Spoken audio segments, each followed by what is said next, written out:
to both you and Mheshimiwa Ruku. What do you make of this issue of abductions and perhaps not getting into contempt of court? What is the stand from your new camp about this whole issue of abductions? Thank you, Maringa. And we are very much opposed to abductions because the law is very clear. If anybody has broken any law in this country, they should be arrested and not by hooded officers. Because when a police officer is arresting a wrongdoer, of course they are doing their duty. So unless a police officer has planned right from the time he leaves the station or his duty station to go and arrest a person, unless he has planned to go and commit a crime, he should not be hooded. In any case, he should carry his identification with him so that if the person being arrested demands for identification of the police officer, then they should be able to produce the identification. So anytime a police officer or a group of police officers especially appear hooded and they not actually arrest a Kenyan, they abduct a Kenyan, they break the law and it is criminal. And what we are saying is let the government shape up.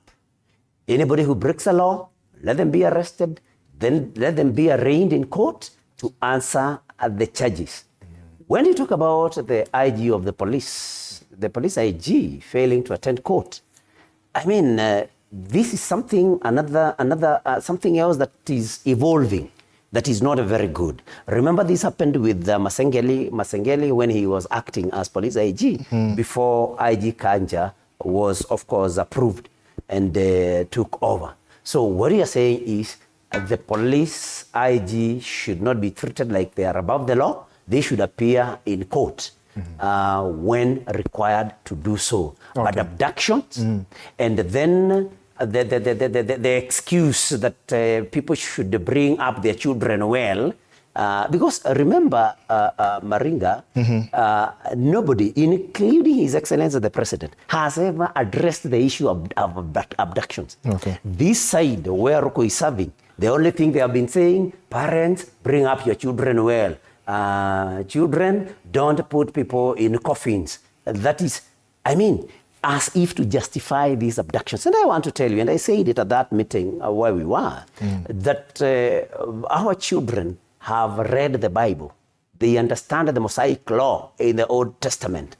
Eye for an eye, toe for a toe. So when their colleagues, other Gen Zs, are killed, what they are doing, because they have no ability to kill anybody physically, what they are doing is killing people that have killed their colleagues, is killing them through social media and putting them in coffins. Mheshimiwa Ruku, let's come to you. The president has said, he did say that under his watch there would be no abductions, he would bring an end to it.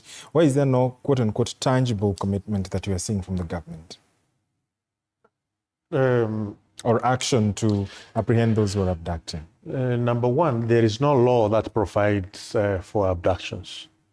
Abductions is illegal in our laws of the Republic of Kenya, and therefore it is something that should be condemned by any oversighting body or any leader in the Republic of Kenya.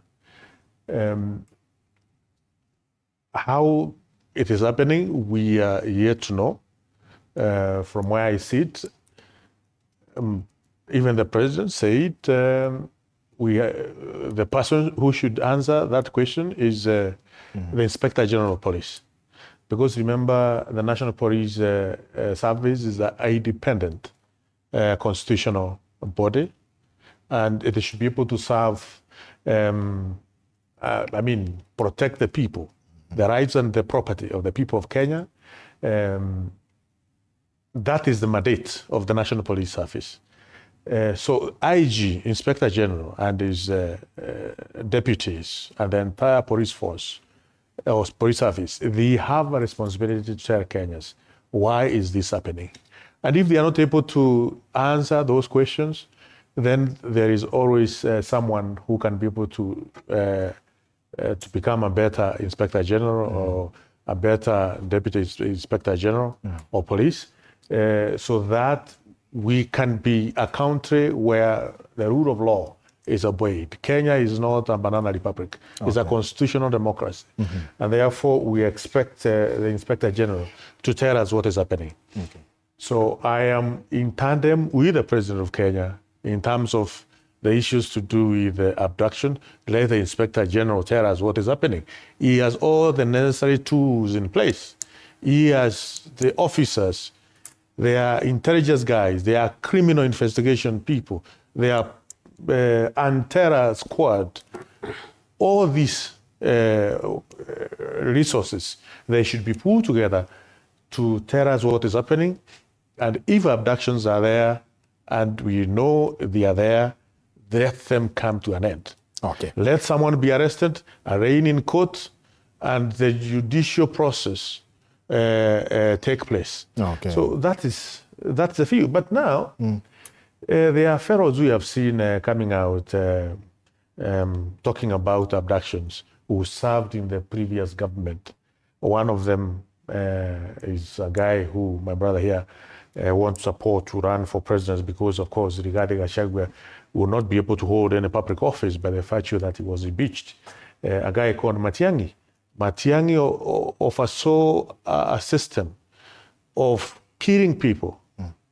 Bodies were being collected in River Yala and many other places. Why is it that was not solved then? So there are people who their hands are extremely dirty, readed with the brand, and they cannot be able to be given any opportunity by Kenyans to serve this nation in such a very high office of honor, the office of the President of the Republic of Kenya. Gentlemen, hold that thought one